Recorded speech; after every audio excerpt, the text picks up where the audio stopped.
শৈশবেই আল্লাহর বিশেষ হেফাজতে ছিলেন মহানবী মুহাম্মদ সাল্লাল্লাহু আলাইহি ওয়াসাল্লাম।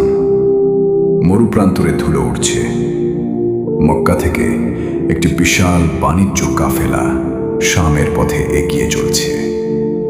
সেই কাফেলায় আছেন মাত্র 12 বছরের এক কিশোর।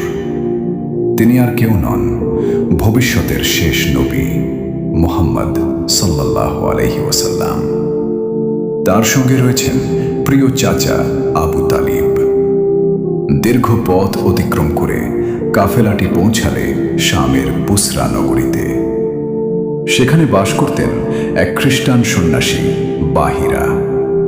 তিনি হঠাৎ লক্ষ্য করলেন এই কাফেলায় একজন বালক রয়েছেন, যাকে ঘিরে রয়েছে অদ্ভুত কিছু নিদর্শন। সিরাতের বর্ণনা অনুযায়ী তিনি দেখতে পান একটি মেঘ সেই বালকের উপর ছায়া দিচ্ছে। তিনি আরও লক্ষ্য করেন গাছের নিচে বসতেই গাছের ডালপালাও তার উপর ছায়া বিস্তার করেছে।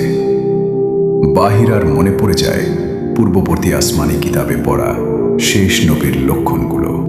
তিনি সঙ্গে সঙ্গে আবু তালিবকে ডাকলেন। তারপর বললেন, এই বালককে নিরাপদে মক্কায় ফিরিয়ে নিন। যদি তার পরিচয় শত্রুরা জেনে যায় তবে তারপর কি হলো জানতে হলে চোখ রাখুন পরবর্তী পর্বে।